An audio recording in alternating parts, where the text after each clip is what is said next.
sa pagbalakas sa mga napapanahong issue at usap-usapan ng bayan ngayon. Sa lawin ng taong bayan at isang ulat na detalyado. Napapanahong issue, hindi basta balita. Hindi usap-usapan, kuro-kuro, walang komentaryo. Masusing sinaliksik, taktwal, ora mismo, dokumentado. Ito ang Detalyado.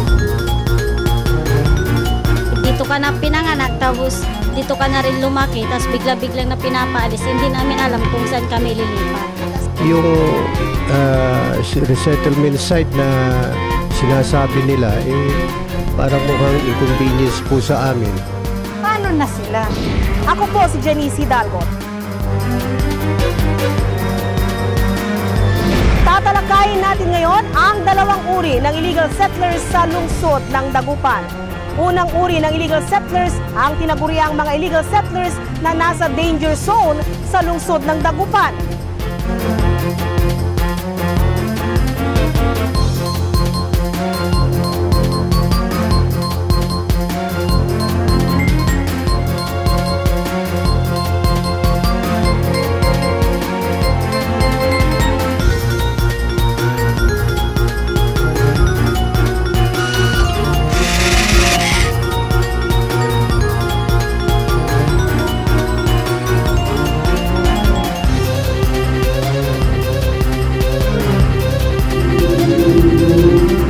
Trending nga ang unang pinag-uusapan ngayon, ang humigit kumulang sa 300 illegal settlers sa Barangay Pantal, Sitio Pantal West, Pantal Gibang at Sitio Patalan.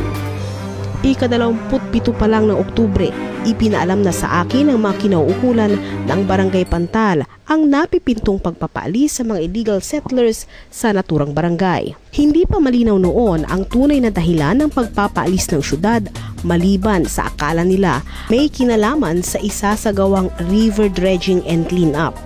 Hindi pa naalis yung mga yan, pero plano nila alisin na halos 400 na bahay at yung maalis dyan sa may gilid ng ilog. So nag-meeting dito sa barangay, kaya siyempre ang mga tao na tinatanong kung yung paglilipatan ba nila kung saan ba maganda, kung saan.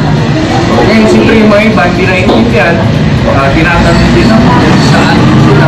Sabi ko, kung sa Bindlo, yun hindi ko pa nakita ko anong klase yung bahay na paglilipatan nila. Karamihan dito sa may matatanggal yun ang hanap buhay nila sa ilog. Hanggang sa nagsilabasan na lamang ito sa iba't ibang balitaan sa media. Naging malinaw din daw sa iba ang pagpapaalis ay may kinalaman sa pagpapalipat sa mga illegal settlers na nasa danger zone, lalo na't kung may kinalaman sa kalamidad ang kinalalagyan ng kanila daw mga tahanan. Nang balikan ko ang isyung ito unang linggo ng kasalukuyang buwan, salasalawad na ang mga ito. Una, ayon sa mga residente, hindi raw sila sang-ayon at kumbinsido na nasa danger zone ang kanilang mga kabahayan. Subalit mas malinaw na andoon ang kanilang kabuhayan. Una kong nakilala si Irene, 30 taong gulang na siya. Aniya, dito na siya lumaki at nagkapamilya. 5 rin ang mga kapatid nito at dito na sila lahat ipinanganak sa barangay na ito. Katunayan, bunso siya sa 5 magkakapatid. Bagamat nagkaroon ng pagpupulong sa barangay Aniya, hindi naman daw sapat ito upang malaman niya ang dahilan ng pagpapalipat sa kanila at di rin daw siya sang-ayon dito. Mahirap, madam, kasi dito ka na pinanganak, tapos dito ka na rin lumaki, tapos bigla-biglang na pinapaalis. Hindi namin alam kung saan kami ililipat. Hindi pa kami sure na talagang may paglilipatan kami na place. Basta ang hinihiling namin, kung sakaling matuloy man yun, yung sigurado na may paglilipatan kami. Siyempre, dami kong anak. Siya, ma'am. Dito nag-aaral yun. Kasi sabi sa Binlok, siyempre ang layo-layo. Kaya mahihirapan din kami. May meeting minsan dun sa barangay namin, pero marami ang hindi umatin, ma'am, kasi maraming hindi sang-ayon na lilipat. Wala, ma'am, wala po kaming naririnig tungkol dyan sa kabuhayan na yan. Meron dun po sa Gibang, yun ang naririnig namin, may 7,000 na binibigay. Pero dito sa place na to, wala pa po, ma'am. Ika-16 ng Nobyembre sana isinagawa ang unang pagpapalipat o pagpapaalis sa kanila sa resettlement area ng lungsod. Subalit hindi ito naipatupad ng lokal na pamahalaan at ng Philippine National Red Cross kaagad sapagkat marami pang prosesong pinagdaanan.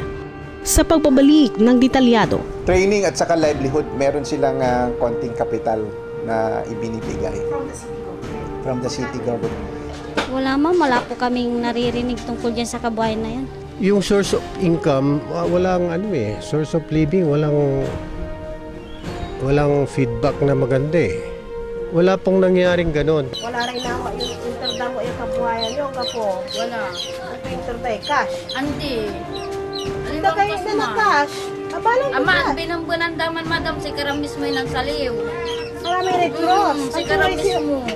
Lanto may pangkabuhayan, may uman masukin, si Karam mismo yun ang iturod sa Panto may. may ta-fisherman, amo amin. On. Interdan siraan to. On. Sira mo. On, sira. Sira. Ito yung sinasabi natin. Imanod yun. Magsaysay. Aliwang ka, si Karam mismo ang iturod. Man saliw, man kuntak kilay pangaliwan yung sira ta. Si Camille mambayad, kwanta.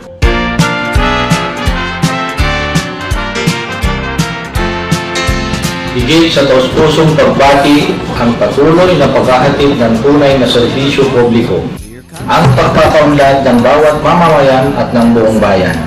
Ako po si Mayor Ricardo Medrano Camacho, bumabati ng isang maligayang Pasko at manibong bagong taon. Patuloy na naglilingkod sa inyo. Napapanahong issue, hindi basta balita. Hindi usap-usapan, kuro-kuro, walang komentaryo. Masusing sinaliksik, aktwal, ora mismo, dokumentado. Ito ang Detalyado.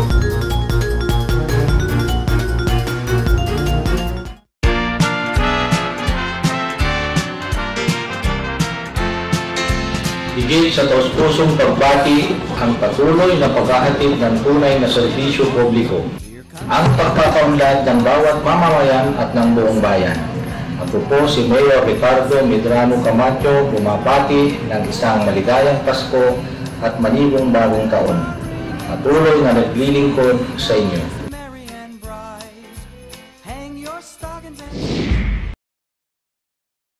Sa pagpapatawag na ito ayon sa barangay, napag-alaman daw nila na nakapagpapirma na ang lokal na pamahalaan ng waiver na pumapayag na ang mga residenteng malipat ang mga ito sa resettlement area. Nagulat din daw ang mga opisyal ng barangay dahil nakapagpapirma na rin ang Philippine National Red Cross at nakapamahagi na ng kabuhayan. Nagkakahalaga raw ang kabuhayan grant ng 7,000 piso. Ang sabi nga nila, itong December papalisin yung mga first 100 kasi according nga sa City Engineering Office at saka sa Red Cross, available na po daw yung 100. May nagbigay na raw sila ng 67,000. Ang mga Red Cross na nila din sa barangay, okay lang naman yun kung sabi nila na that is pangkabuhayan ng mga constituent namin sa Barangay Pantal na malaking tulong na rin yun sa kanila. What is 7,000 today? Pero sa ngayon, what is 7,000 ma'am? Lalo na ngayon, wala silang hanap buhay. Siguro, katapusan ng, baka hindi na mabot ng December 15 yung 7,000, wala na, ubos na yun. Ang hinihiling ko ma'am, if ever na wala na talagang magagawa na that is also a project of ating national government na ang mga constituent namin na nasa riverbank na papalisin, ang hinihiling ko lang sa city government at saka sa Red Cross na sana yung pangkabuhayan sana yung livelihood. Kasi sa nakikita naman natin ang mga kabarangay namin, 99% ang hanap buhay nila sa ilog. Paglusong lang sa ilog, makaka 150 na sila. Yung talaba o kaya yung mamingwit sila, yun ang sinasabi sa amin na, Kapitana, paano na po kami? Doon wala kaming pagkakakitaan, sabi nila sa akin. Pag pinalipat mo yan sa ngayon, yung pamasahe ng mga anak nila, kulang na kulang. Kaya sana naman, unhumanitarian naman po, na palisin sila. Alam mo ma'am, kasi nagtanong-tanong na rin ako, may 20 na binigyan nila 17. Then, May pumunta doon na almost mga 40 sila na tinanong ako, Kapitana, nagtanggap na po yung iba. Dadakapin po ba namin yung 7,000? Ano ba ang sabi ng Red Cross? Sabi nila, tulong daw sa amin na mahirap pangkabuhayan. Kung ang dahilan ng di pagsang-ayon ng mga residente ay malalayo sila sa kanilang kabuhayan, minabuti kong malaman kung anong alternatibong kabuhayan ang maaaring ikabuhay ng mga umaasa sa buhay nila sa ilog sa bagong paglilipatan. Marinding itinanggi ni City Administrator's Office na walang isinasagawang training at seminars na ibibigay na kabuhayan sa mga illegal settlers na nasa Sitio Patalan, Barangay Pantal, lungsod ng Dagupan. Dagdag pa nito, ipinasisiguro niyang ginagawa lahat ng lokal na pamahalaan ang maaaring pwedeng gawin upang mabigyan ng sapat na kaalaman at impormasyon ang mga illegal settlers na ililipat sa resettlement area. Yung mga livelihood, meron training, skills training at saka capacity building sa kanila. No? Parang alternative nila doon sa kanilang mga naunang mga skills na. Kasi karamihan doon ay mga fisher folks, no? So, binibigyan sila ng opportunity na matuto ng ibang skill. At hindi lang sila, yung kanilang mga anak din, yung kanilang mga asawa. Ayon sa syudad na paghandaan at naiplano ang programa. Katunayan daw, kasalukuyang nagsasagawa na ang City Agriculture's Office kapareho ang Philippine National Red Cross ng Kabuhayan Training Seminar sa mga taong ililipat sa resettlement area. Meron ding intervention na binibigay yung ating City Agriculture Office para tulungan sila dun sa kanilang mga programa, so kanilang project na inuumpisahan sa family level. Oo, bago naman sila social, yun yung tawag na social preparation, no? Meron tayong may ginagawa yung ating City Social Welfare Office, yung City Agriculture Office bago sila ilipat, no, i-relocate o i-resettle sa isang area na mas mapayapa at mas safe. Sumasalungat naman ang sagot ng mismong mga residente ng Barangay Pantal. Wala wala po kaming naririnig tungkol dyan sa kabuhayan na yan. Yung source of income, walang source of living, walang feedback na maganda eh. Aliwang ka, si karamis may ang ito, man kontak kilay pangaliwan yung sirata. Si kami lang mambayar, kwanda. Pag ubos na yung halagang 7,000, paano na sila? Wala pong nangyaring ganon. Ayon kay Janice Navarro, hindi raw totoong may anumang uri ng training at seminar na itinuturo sa kanila upang mabigyan ng angkop na kabuhayan ang mga katulad niya sa resettlement area. Hindi rin daw totoong cash grant ang 7,000 piso. Ito yung turbay, cash. Andi. Aliwang kayo sa na cash. Abalang Aman, binambunan daman madam, si karamis mo yung saliw. Maraming Red Cross. Si karamis mo. Lanto may pangkabuhay, may uman masukin, si karamis mo yung iturad sa may. Panto may fisherman, amon, amin. On. Internet siraan to? On. Sira mo? On, sira. Sira? Ino yung sinasabi natin eh. Imanagkin. Magsaysay. Paalis na kayo binlok, ang tuy kabuhayan yun man eh. Katulante may babagalin madam, ang kapulantit yun min pagkabuhay, tatalagan sa kini anapa medya man madam, sira. Sira lante, wala sira di man ko no. Ang kapulante madam. Ang siraan di man. Maulabat no wala madam, ang gapo, ang gano kampi. Bukod pa kay Janice, may mga parehong tulad niya ang nagsabi na para lamang ipinamalengke lang sila ng Philippine National Red Cross sa paraang isinagawa nito. Ipinamahagi ng Red Cross ang iba't ibang groceria at mga produktong binili mismo ng Red Cross. Bukod pa sa kulang ang mga ito sa tunay na pangangailangan sa kanilang kabuhayan. Hiling pa nga ng mga residente na kung susumahin, bukod sa wala sa timing ang pagpapaalis dahil nasa kalagitnaan pa lang ng pasukan, ay ipospone muna ang pagpapaalis sa kanila at mailatag ang programang pangkabuhayan na angkop sa paglilipatan nila. Pareho ito sa pakiusap ni Kapitan. Ganito rin ang kahilingan ni Mang Roger at kung maaari, maging malinaw ang pag-identify ng mga tunay na naninirahan sa danger zone. Dahil ayon sa kanya, hindi magiging angkop ang kinagis ng kabuhayan nito sa resettlement area at malayo daw sa delikadong bahagi ng barangay ang kinatatayuan ng kanyang bahay. Kaya lamang po, yung resettlement site na sinasabi nila, parang mukhang inconvenience po sa amin. Napakalayo po at saka yung source ng income namin palagay ko hindi namin makikita ron. Okay, may ilaw at yun ang sinasabi nila, may ilaw at tubig. Sanitation siya, pero yung source of income walang source of living, walang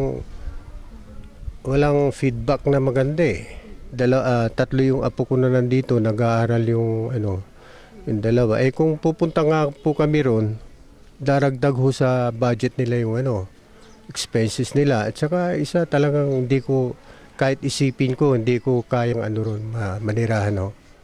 Sa kagalang-galang na Vice Mayor Belen po, sana po maintindihan po ninyo yung katayuan namin.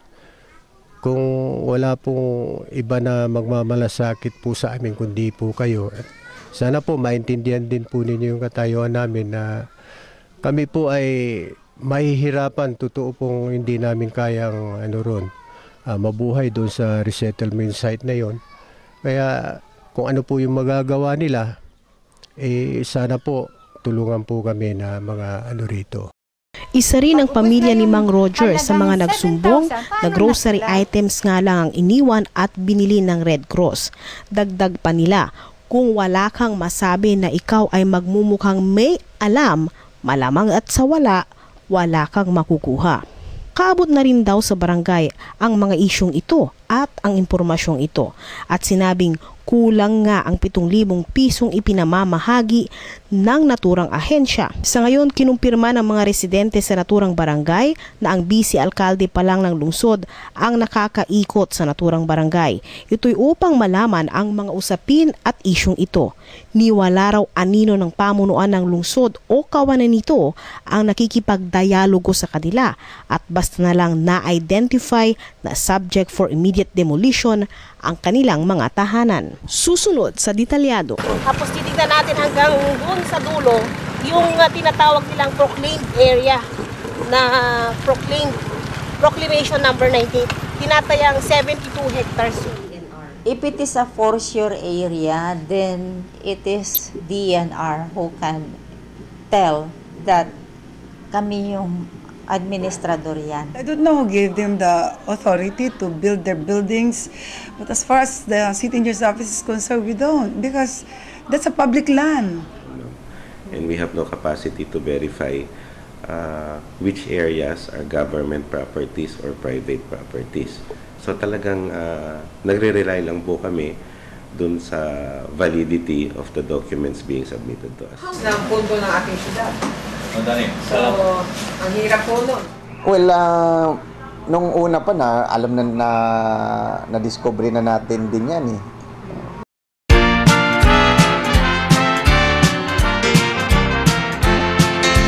Higit sa taus-pusong pagbati ang patuloy na paghahatid ng tunay na serbisyo publiko, ang pagpapaunlad ng bawat mamamayan at ng buong bayan. Ako po si Mayor Ricardo Medrano Camacho, bumabati ng isang maligayang Pasko at manibong bagong taon. Patuloy na naglilingkod sa inyo.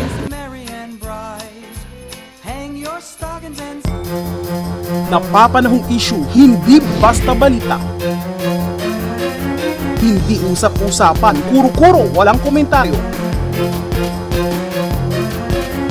Masusing sinaliksik, paktwal, ora mismo, dokumentado. Ito ang Detalyado.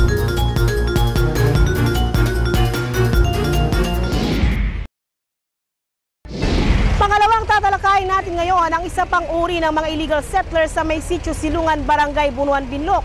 Tinaguri ang nakapagpatayo ang mga ito ng mga illegal na istruktura. Ang tanong, paano nakapagpatayo ang mga ito ng ganitong kahiganting mga negosyo na hindi man lang namamalayan ng lokal na pamahalaan? Sino nga bang pinagkukunan ng lakas ng loob ng mga ito at nakapagpatayo ang mga ito ng ganitong uri ng mga negosyo na walang nakakaalam?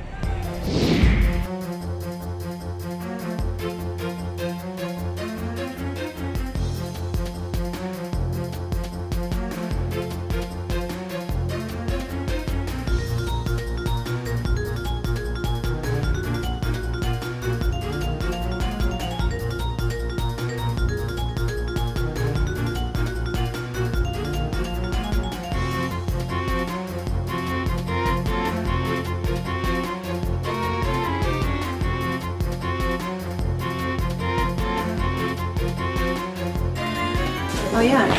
Ano yan, may firma na ako talaga dyan. Gagawa nila yung kasi kaya makikita doon, hindi siya typewriter. Pagpunta nila doon, lalagyan nila ng doon. Kung kailan sila nagpunta, anong pangalan ng pinuntahan nila. Pero may firma ng ganito. Kasi hindi na sila babalik dito, may nakita sila doon na walang permit. Hindi na sila babalik dito para magpapirma sa akin. Kaya madala na sila ganito.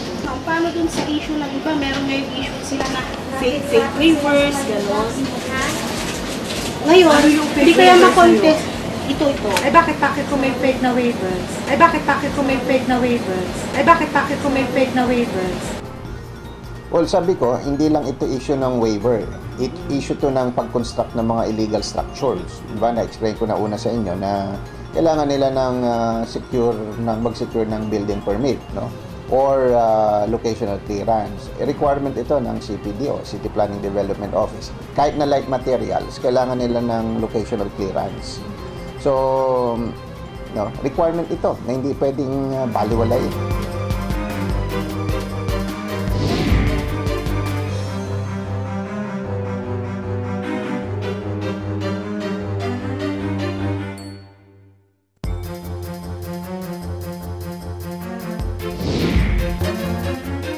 Tila trending rin sa lahat ng sulok ng lalawigan ang mga rich and can afford illegal settlers. Bukod kasi sa mga ilan sa mga ito'y nakapagpatayo ng mga negosyo tulad ng resort, restaurant at cottages pa by the beach, may mga ilan din pala na ayon sa mga taga roon ay mga prominenteng mga personalidad. Tinatayang 72 hektaryang lupa ang nailipat na sa pangangalaga at pagmamay-ari ng lungsod ng Dagupan. Ito'y matapos na maiproklama sa bisa ng Presidential Proclamation o Shoreline na mula sa Tundaligan Park hanggang sa may Bunuan Binloc, partikular sa Bliss area. Noong bungad ng 1970s ay nabuo ang Proclamation 98 na nagbibigay ng kapangyarihan sa lungsod na pamahalaan ang naturang lugar. Base ito sa tinatakda ng batas na paggagamitan nito. In-identify nga sa pamamagitan ng proclaimed area na open space o parks at residential bilang bahagi na rin ng National Park. Ayon mismo sa Provincial Environment Natural Resource Office, maging sila ay nagulantang rin ng madiskubre ang mga issue na tila lantaran na ang irregularidad sa mga area kung saan dapat sana ay pinapangalagaan o pinipreserve bilang natural habitat ng parehong tao o manghayop. Sa issue ng Bunuan Binloc Bliss at bahagi ng Tundaligan Park, kung pagbabasihan ng Proclamation No. 98, dapat daw sana eksklusibo ito sa residential, partikular ang government housing programs at parks o natural park lamang ito. Kung tutuusin, ang aktwal na pinagagamitan nito ngayon ay malayong-malayo sa teknikal na description nito. Dahil may mga tanggapan dito na ginagamit ng iba't ibang ahensya ng pamahalaan. Bukod pa dito ang mga pribadong residential area na hindi bahagi ng local government housing projects tulad ng nasa resettlement area. Dagdag pa nito, nakarugtong talaga ng isyung ito ang mga issue din na tinaguriang illegal settlers along riverbank o danger zone na kung wala pang sisita ay hindi pa gagawin ang hakbang ng pamahalaan. In the implementation of the law dito sa ating bansa, di ba? Hanggat walang naninita, hanggat walang mga nangyayaring mga sakuna, hinahayaan lang natin. Anong pa man daw ang batas sa national government na sumasaklaw dito, mas malinaw daw na matukoy ang tamang paggagamitan ng bawat sulok ng isang lokalidad kung nakasad na ito sa isang comprehensive land use plan at matibay ang pagpapatupad nito at hindi inconsistent ang pagpapatupad ng batas. Sa totoo lang daw, mula nang maupo siya sa kanyang posisyon, ni hindi pa raw nagkakaroon ng pagkakataon na pinalahok sila ng syudad upang upuan ng review sa mga zoning ordinance. Katunayan, niwala nga daw silang reference na comprehensive land use plan ng lungsod ng Dagupan ni hindi nga raw alam ng kanilang tanggapan na mayroong comprehensive land use plan ng lungsod. Well-defined yun sa ating mga comprehensive land use plan that in this particular area, strictly for business, strictly for ganito ang structures na itatayo, strictly for ganito na zone yung isang municipality o isang city then we do not allow, if we don't want to destroy the ecological integrity of that particular area, o di, dapat hindi pwede ganun. Magmula nung umupo ako dito from January of 2007 until now, wala pa namang invitation to us na to sit down and review this comprehensive land use plan. At saka kung mayroon yun, and then pupurnisan kami ng copy. Kung meron nga daw, dapat sana naging bahagi ang kanyang tanggapan ng review. Sa ngayon, tinatayang humigit kumulang na sa may 27 ektarya pa na pending na request ng syudad na magkaroon ng presidential proclamation. Ito'y upang formal na magkaroon ng documented basis ang lungsod sa pamamahala nito. Pero ito raw ay formalidad na lamang dahil kung babase tayo sa mga technical na description ng Proclamation 98, ilang bahagi ng lupa na tinatayang offshore o umusbong na lupa sa natural na paraan ay nakapaloob na dito. Kaya dapat status quo na ang sitwasyon dito at hindi na pinagpapayagan pang patayuan ng kinauukulan ng kung ano-ano ang mga ito. Tulad nga ng nauna nang nabanggit sa panayam, kung wala raw kasing nakakasita ay walang gagawing hakbang ang kinauukulan dito. Paglilinaw pa niya, ang basihan ng syudad kung ia-apply ang technical na description ng Proclamation 98 ay dapat ring nakasaad na sa Comprehensive Land Use Plan. Dahil kung hindi, maaari ring i-apply ng DENR ang technical na description ng naaayon sa shoreline management at kailangan pang i-declare ng DENR na ito nga ay alienable and disposable. Naiwasan rin sana ang hindi pagpapapasok ng mga illegal settlers sa naturang lugar kung maagap ang mismong barangay. Hindi rin daw maitatanggi ng lokal na pamahalaan man o DENR kung minsan o kadalasan ang mga ito'y nagkakaroon ng kuntsabahan upang parehong makuha ang pansariling interes. Kung kaya't kahit na mukhang imposible, may mga kaso o pagkakataon ng ilan sa dalampasigan tulad ng mga nasa western part ng Pangasinan ay mga pribadong resort na makikitang nasa loob ng 20 to 30 meters shoreline radius. May mga bundok rin daw na pag-aari na ng mga politiko sa lalawigan. Karamihan nasa bandang Labrador, Sual, Bugalyon at marami pa. Tumanggi naman siyang pangalanan pa ang mga ito. Pinuntahan ko ang aktual na nasa controversial na site na kamakailan ay kinikwestiyon ng sangguniang panlungsod na istruktura at napag-alaman ko mulat sa kaalaman ng mga ordinaryong mamamayan ang mga istrukturang andoon. Kilala rin nila ang mga may-ari nito. So ang pinaybay natin, magmula papasok sa may Bliss, Sitio Silungan, inaanan natin ngayon itong Sitio Korea kung nasaan yung resettlement area at yung tinatawag na bagong baryo, di ba? Ito yun. Tapos titignan natin hanggang doon sa dulo yung tinatawag nilang proclaimed area na Proclamation number 19. Tinatayang 72 hectares yun. Tignan natin kung hanggang saan yun. At kung ano yung mga nakatayo ng mga establishment dito.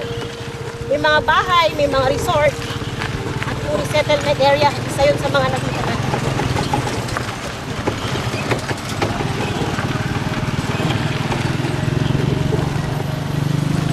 Ito lang ang sasakyan dito sa lugar na to kung wala kang pribadong sasakyan. Drive-by.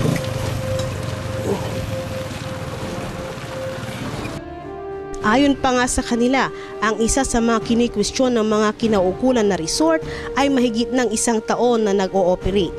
Matatandaan kamakailan lamang inaalam ng sangguniang panlungsod ang basihan ng Dagupan Electric Corporation sa koneksyon o linya ng serbisyo ng kuryente sa ilan sa mga site na questionable. Paliwanag ng DECORP, hindi na raw nila inaalam kung government property o private ang kinatatayuan at bumabase lamang sila sa mga requirements na CFI o actual waiver.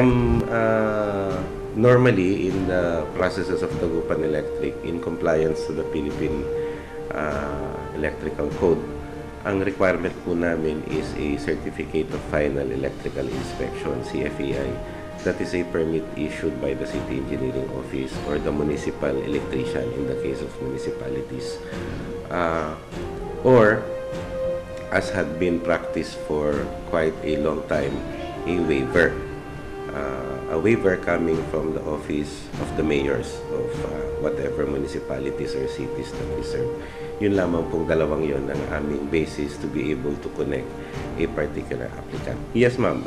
There is a presumption on our part na when a waiver is issued, the necessary verifications or additional processes have already been done by the issuing authority. It is not within our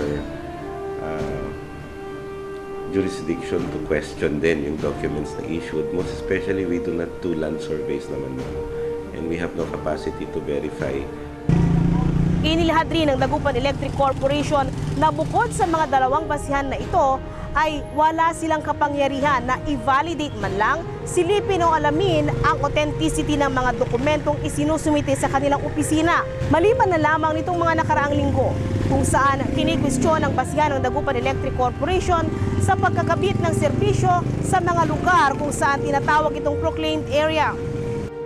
Ayon sa record ng DECORP, matagal na silang nakakatanggap ng aplikasyon sa lugar na tinutukoy na proclaimed area simula pa noong taong 2000.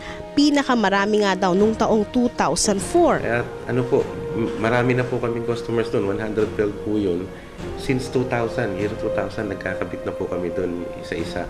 Meron pong nagpe-present sa amin ng waivers, meron din pong nagpe-present sa amin ng electrical permits. So, out of those 112 customers, 12 of them have electrical permits.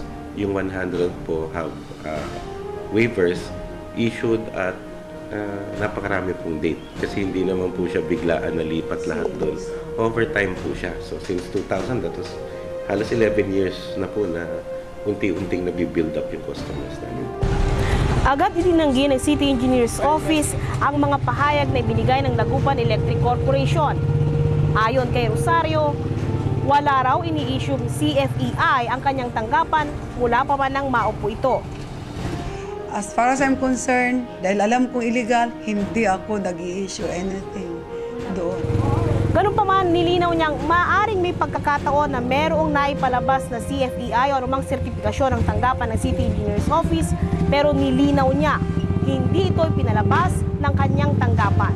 Definitely hindi galing sa akin yan. Kasi there was a time na, di ba, nirelieve ako. I don't know kung yung time na yon, I really don't know kung yung time na yon ay may na-issue sila, pero itinanggi rin ni Rosario na merong empleyado na lumalakad o nag-broke para sa mga taga-barangay Sitio Silungan, Bunuan, Binlo. We don't have Nestor dilatory dito. Wala. So maaaring ginamit nila? Palagay ko. Walang pangalang Nestor dilatory. Isa sa mga nagmamay-ari ng isang lupa na sakop ng proclaimed area ang nagsabi sa akin ng ilan sa mga detalye ng pagkakaroon niya ng lupa dito sa kondisyong hindi ito haharap sa kamera at huwag babanggitin ang katauhan nito. Aniya, hindi biro ang nakapagpalabas ito ng 1.5 million pesos dahil may nag-alok sa kanya nito noong taong 2004 na hindi niya matatanggihan. Tinawag na lamang niyang itong high-ranking official rin ang taong ito at may say rin sa lugar, ang broker. Nang itinanong ko kay City Administrator Vlad Mata ang bagay na ito naman ang sagot niya. Kahit na sino mag-garantiyan sa'yo, yan alam nyo naman, meron kayong sinatawag nila sa principle of yung caveat emptor, no? Buyer beware. No, alam mong for sure land niya o ano yan, public property yan, bibilin sa iyo, mapapatitulan nila sa pangalan mo, magduda ka na. 'Di ba? Hindi naman yan kahit anong dokumentong ipakita nila diyan at kahit sabihin ng kung sinong sinasabi nilang someone in authority na ma-assure sila na yan, mabibigay sa kanila yan, ano nila yan, caveat emptor nila yan. 'Di ba? Buyer beware, no? So, responsibility rin nila yan. Pero sa stand natin sa city government nga, dito, sa aking saganang pananaw, dapat mas maingat sila sa mga tao na nag-o-offer sa kanila ng mga ganyang bagay na obvious naman na hindi maaaring ipagbili dahil yan pag-aari ng pamahalaan. Tinanong ko rin kung bukod sa malinaw na pahayag ng syudad na peke ang mga waivers sa mga questionableng istruktura sa Sitio Silungan, ano naman ang malinaw na hakbang ng syudad? Aniya, nakapagpadala na raw ng sulat ang syudad na may kinalaman sa pagpapalabas ng demolition order sa mga istrukturang ito at sisiguraduhin daw niyang dadaan ito sa tamang proseso. Taliwas ito sa impormasyong nakuha namin sa mga nagmamay-ari ng mga resort na kamakailan ay kinikwestiyon ng sangguniang panlungsod. Bagkos ay nakakuha kami ng sulat na mula sa City Treasurer's Office na ipinadala sa kanila, kung saan sinisingil pa nga ang mga ito ng iba't ibang business fees ng lungsod at hindi notice of eviction o demolition. Ayaw naman magbigay ng formal na pahayag si City Treasurer Romelita Alcantara, subalit ipinaliwanag nito na naayon sa batas ang pagpapasingil sa mga ito, lalo na't nakitang nag-ooperate ito ng negosyo sa syudad. Bakit kung may fake na waivers? Bakit kung may fake na waivers? Bakit kung may fake na waivers? No, nag-ooperate kayo without the necessary permits. Kailangan magbayad kayo ng permit. You go to OSBC to pay the necessary permits. Otherwise, we will close your business. Sa totoo lang, kailan ko lang ito nakita dyan sa newspaper na meron palang didwada. Kung alam ko lang, hindi namin pinadala ng letter. Kasi basta sabi namin, lahat na may mga na nag-occupy ng government lot at nagbe-business, dapat padalan sila ng notice na magbayad sila. Kasi alam nga naman, nagbe-business sila, hindi sila magbabayad sa government, dito sa syudad. Ayun, kung sakaling paalisin sila, di paalisin sila. Basta ang importante, magbayad sila. Ipinahayag naman ng Vice Alcalde na magpapatuloy ang isinasagawang inquiry ng mga nasa sangguniang panlungsod upang mapalawig ang lokal na batas na sumasaklaw dito. Iminungkahi rin ito na kung kinakailangan ay i-involve na rin ang pag-iimbestiga ng NBI. Ito'y upang maparusahan ang mga taong nasa likod ng pamimiki ng mga dokumento ng syudad. Kung susumahin ang lahat, makikitang merong mga lapses ang batas.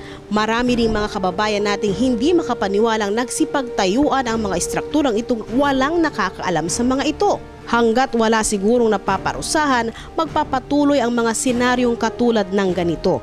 Kung merong kang pera, mabibili mo ang mga lugar na hindi dapat pinagpapatuyan ng kung anumang istruktura.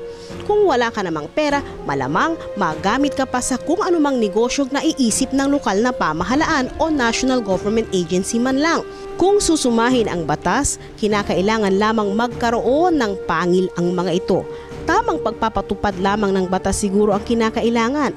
Siguro rin, kinakailangan magkaroon ng tamang panuntunan ang mismong mamamayan. Kailangan rin sigurong magkaroon ng partisipasyon ang lokal na mamamayan upang maiwasan ang ganitong mga sitwasyon. Abangan mamaya isang magandang pagbabalita at pagbabago sa isang bayan sa lalawigan ng Pangasinan. Panoorin ang malaking pagbabago sa bayan ng Bayambang.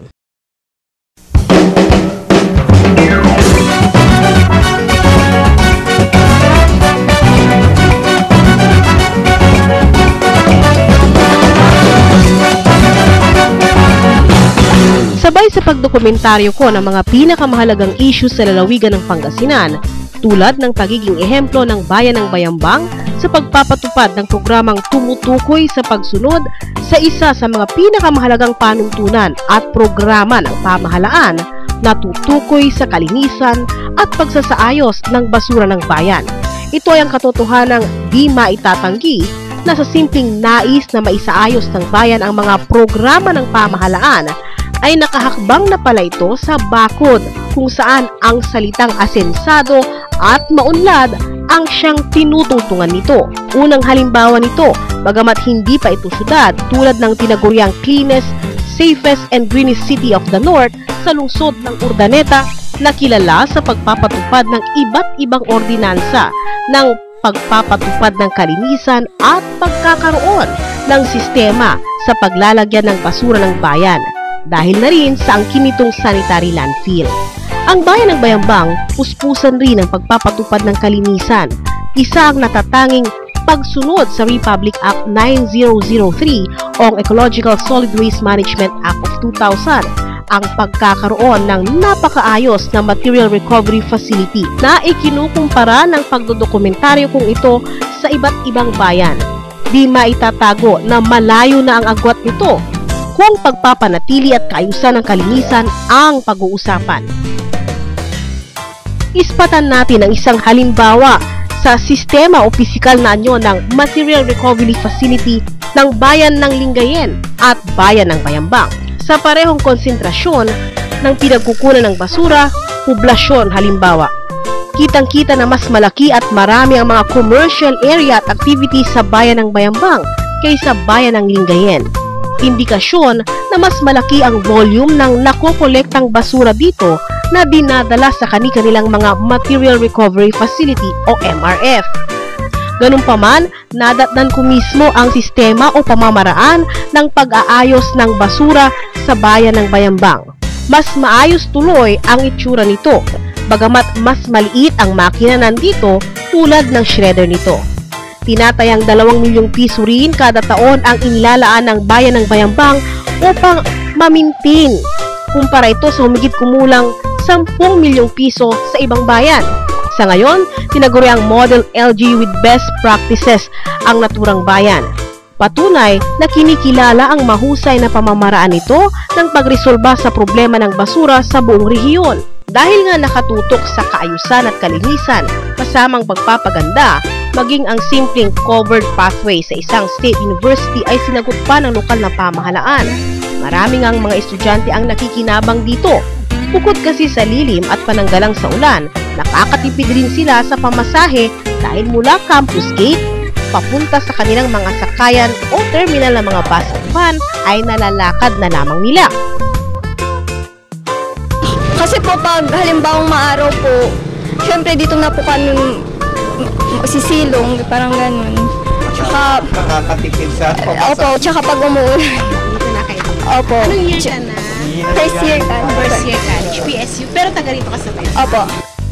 Dahil rin sa pulisiya ng lokal na pamahalaan na business-friendly municipality na kaakibat ng transparent and accountable governance, naging investment haven rin ang naturang bayan na siyang dahilan ng pag-usbong ng sari-saring establishmento na siya ngayong nagbibigay ng trabaho sa libu-libong residente ng naturang bayan, na siya namang pinakikinabangan rin ng mga katabing bayan nito, na siya namang pinagpapasalamat ng mga residente at karatig bayan dito. Marami pong pinagbago po kay Mayor Camacho kasi po yung mga malalaking building na po yung nagsitag na tumayo, tapos malinis po yung bayan ng Bayambang, tsaka po yung lahat ng mga tao ngayon may mga trabaho na. Dahil nga sa maraming establishmento, di kaila na dagsa ang mga tao dito araw-araw. Dahilan naman ito upang lumaki ang kita ng mga naglalako ng kung ano-ano sa pamilihang bayan. Katunayan, ng aking aktwal na puntahan ang mga tindera sa naturang bayan, napag-alaman kong malaki nga naging epekto ng programa at polisiya ng lokal na pamahalaan kung ekonomiya ang pinag-uusapan. Isa nga ito sa pagiging popular ng alkalde ng naturang bayan sa mga ordinaryong residente nito. Ay, maganda po ang bayan ng Bayambang. Umasenso, tingnan nyo po, kitang-kita nyo naman na ang bayan ng Bayambang talaga naman po asensado na. Mabili pang paninda namin kasi po maraming tao. Okay lang po. Kasi po, karamihan dito pagka tinda, linggo at Webes, maraming tao. Kasi yun po ang talagang palengke dito, tinda. Ay, si Mayor Camacho, mabait. Mabait, matulungin at gwapong-gwapo. Mabait si Mayor namin. Sana, sa susunod na, siya na naman ang Mayor namin. Kasi wala nang papalit sa kanya. Tinutularan rin ng ibang bayan ngayon ang dedikasyon ng lokal na pamahalaan ng pagsagot sa mga pangunahing pangangailangan ng mga mag-aaral sa eskwelahan. Tulad din kasi sa Makati City, libre ang mga gamit ng elementarya sa paaralan. Sa katunayan, sa susunod na taon, sasagutin na rin daw ng lokal na pamahalaan ang gamit ng mga nasa high school. Kabilang rin sa talaan ng Local Basic Social Services ng naturang bayan ang pagsasagawa ng iba't ibang medical and dental mission. Bukod pa ito sa PhilHealth sponsored program ng naturang bayan, at ang araw-araw na medical assistance program na naka-standby sa provincial hospital. Matatandaan sa ilalim rin ng termino ni Ricardo Camacho na ipatayo isang municipal annex building o ang Sangguniang Bayan Building. Ito'y upang isaayos ng naturang bayan ang kanilang mga tanggapan. Bukod pa dito ang pagmimintina ng lumang munisipyo nito. Bukod sa pisikal na kaayusan ng mga tanggapan ng lokal na pamahalaan, ipinatutupad rin ng lokal na pamahalaan ang maayos na samahan at nagkakaisang layunin ng bawat empleyado nito. Kung kaya't sa kauna-unahang pagkakataon, isang out-of-town team building activity ang isinagawa nitong unang linggo ng Disyembre. Naging isang out-of-the-region promotion din ito ng isa sa mga pinasisikat na Malangsi Festival o tinaguriang Malangsi Festival Goes to Pine City. Ang Malangsi Festival ang natatanging festival na isino-showcase ang mga pangunahing freshwater fish product ng naturang bayan. Sa kasalukuyan, ang festival ay naging taunang pagdiriwang na highlight ng kapiestahan ng Bayambang na sinimulan ni Camacho. Naging simbolo rin ito ng pagkakaisa ng iba't ibang ahensya ng pamahalaan maging ng lokal na residente nito, na bukod sa bahagi ng tourism campaign ay paraan ng pagpapakita ng iba't ibang kakayahan ng bawat mamamayan nito. Tinatayang pinakaaabangan ng kasulukuyang paghahanda ng lokal na pamahalaan ang 2012 Malangsi Festival. Patuloy man ang ating pinaplano na ilagay sa Guinness World Book of Records o hindi, magkakaroon tayo ng at least minimum of 1 kilometer long grill Malangsi Festival na gaganapin sa aming kapiestahan, na kung saan ay invite natin ng mga neighboring municipalities, mga kababayan na nasa ibang lugar, mga hindi pa nakakaalam na itong produktong ito ng aming bayan ay para ma-promote. So lahat ay invite po natin na makisali, makisama, na tayo ay mag-iihaw ng not less than 1 kilometer length, para sa ganun ay maipagmalaki at patuloy na mai-promote ang ating freshwater fish ng aming bayan. Ilan lamang ito sa mga hindi maiiwasang mapansin ng kahit na sinong nagbabantay sa mga kasalukuyang aktibidad at malaking pagbabago ng bayan na ito. Ayon sa kanilang alkalde, marahil ay bunga lamang ito ng simpleng adhikain na pagkaisahin ng mamamayan at maglaan ng konting sakripisyo ang mga kinauukulan upang unti-unti ay mapagtagumpayan ang pangarap na mapaunlad ang isang bayan. Unang-una siguro yung ating ginawang programa na pagkakaisa ng taga-Bayambang, na kung saan lahat ng sectors ay nakipag-suporta sa mga programs and activities ng local government unit. So nung nakuha natin ang tiwala ng taong bayan, na naging inspirasyon ko rin sa mga ginawang physical changes ng aming bayan, ay naging matagumpay yung aming mga ginawang development. So sa tulong din ng ating mga kasamang municipal officials sa pagsuporta ng kanilang legislative support, at the same time yung mga department heads ng LGU at saka mga empleyado at lahat ng mga barangay officials, ganun din ang mga common tao na nakipagtulungan, ay na napagtagumpayan po natin ang matagal na nating pangarap na pagbabago at pag-asinso ng bayan ng Bayambang. At yan ang ilan sa mga pinakamahalagang pangyayari sa lalawigan ng Pangasinan. Mga napapanahong isyu, pinag-uusapan at binabalangkas ng taong bayan. Ako po ang inyong lingkod, Janice Hidalgo.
Higit sa taus-pusong pagbati ang patuloy na paghahatid ng tunay na serbisyo publiko, ang pagpapaunlad ng bawat mamamayan at ng buong bayan. Ako po si Mayor Ricardo Medrano Camacho, bumabati ng isang maligayang Pasko at manibong bagong taon. Patuloy na naglilingkod sa inyo.